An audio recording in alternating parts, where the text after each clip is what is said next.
So I've looked at a lot of foldable devices recently, but mostly in the smartphone segment. In fact, I daily drove, as they say in the tech scene, I daily drove the Z Fold 2 fairly recently from Samsung. What about folding tablets? What about folding laptops? Well, that's where we are today with this X1 Fold. This is a ThinkPad. You guys know I've been a fan of the ThinkPad products in the past. Kind of a notebook style size, unfolds using that OLED technology into something that can be used like a tablet. This is one of the most hidden hinges that I've ever seen on any folding device. Very little crease in there at all. What's special here is this action, which can pull it into a kind of more laptop style mode or all the way into your portable leather texture.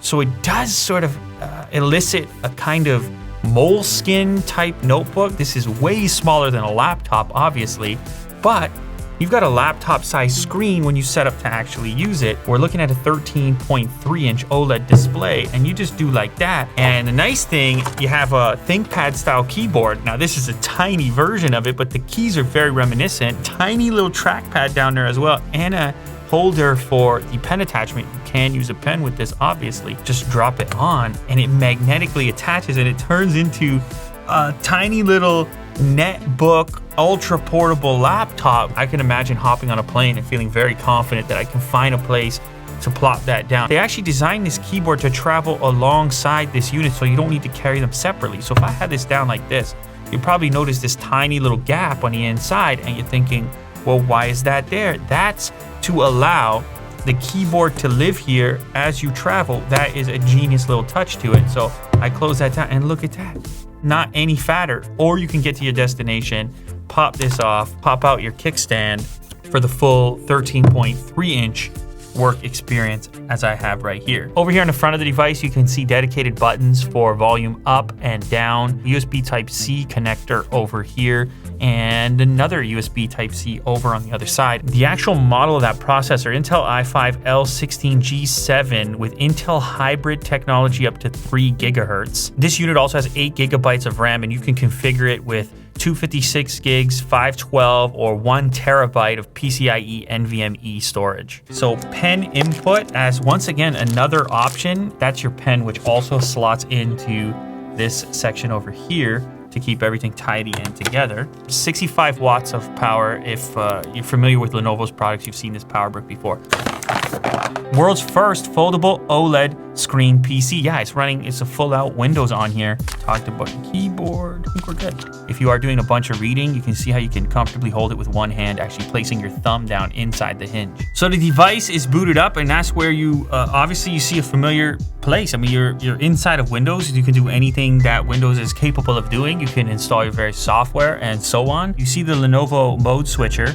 So Lenovo had to put a little piece of software in there in order to deal with the fact that this is really a brand new form factor. Double display, 1 and 2, oriented either way, and then singular display this way. Also, of course, if you turn it into portrait mode, it has to figure that out and switch into portrait mode itself. As you can see, it does there. That's automatic. Now, if I begin to fold it, it will trigger the mode switcher, and I can select 1 and 2 in order to multitask and have multiple applications or just windows on either of the two displays. The multitasking component, kind of interesting. Here you might want to actually have a modular setup where you have a keyboard and mouse, maybe full size, when you use it at the desk, and then those link up wirelessly. It's kind of funny using such a tiny trackpad. Somehow, this trackpad maps kind of nicely. Now, they did have to make some compromises on the keyboard here. As you can see, some of these keys had to be rearranged because of how compact the whole thing is. So I have YouTube booted up right now, and one thing that kind of gets overlooked with foldables is that they still have OLED displays. That's what makes them foldable, and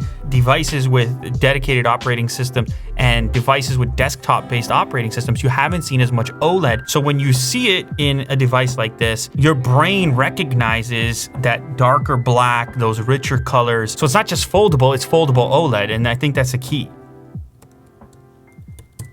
So there's been a lot of talk about these AirPods Max. Once again, building on the OLED aspect, I mean, this is a colorful frame. You can just see a lot more vibrant than what your typical laptop display is going to look like. The most pen-oriented device with an actual little chamber for the pen to go into. I don't know. So this section and this section here. And so that means there's kind of a priority for this type of mode. So if I was doing this, let's say, where you would want your speakers to be placed for left and right channel. Node City. That didn't rhyme. If you're in the tablet mode like this, then you have one unit firing on the bottom and one unit firing on the top. Definitely. So here's an example of how you might set it up for multitasking and holding it sort of as a book. You may have a YouTube video playing over here. Paint the picture of what you may be reading over here. And as you can see, this is kind of a comfy laid back experience where you could use your thumb on this side to just scroll through. Your left hand is supporting it. That's one of those weird zones when you get into larger tablets where holding it with one hand while you interact with the other, you're supporting a pretty significant amount of weight that's away from your hand. When you get that mini fold to it, all of a sudden now it becomes really obvious where you're gonna support the weight. Now, as far as the pen's concerned, I presume it's just gonna be a substitute for your input, and I think it's gonna power up straight away. I don't know, let's see. No, it's not. It needs a Type-C. Really interesting. So this cap on the top, you see that's a USB Type-C connector, hiding the actual charge port on there, and then you put it in like a regular pen cap to close it up. Anyway, yeah, look, check it out. This offers yet another element of versatility. They've kind of given you all these options for how you choose to interact with it, how it can be useful to you, whether it's, like I said, note-taking or multitasking or laptop mode with keyboard input, or it's pen input or finger input. They kind of shoved it all in there and then left it up to you as to how you wanted to interact with it and make it useful for yourself. Now, this is obviously a very ambitious product. This is obviously something that's a lot different from the other products that are out there in the market. And anytime you have a first generation thing like this, it's gonna require from the user a little bit of imagination and a little bit of a learning curve how to adapt to a new form factor, because that's really what this is and what it represents.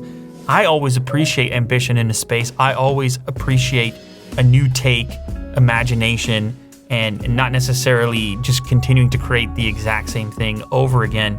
As far as form factors are concerned. So these new technologies, in some cases, the new technologies are available before we've really necessarily figured out how we want to implement it, how we want to use it.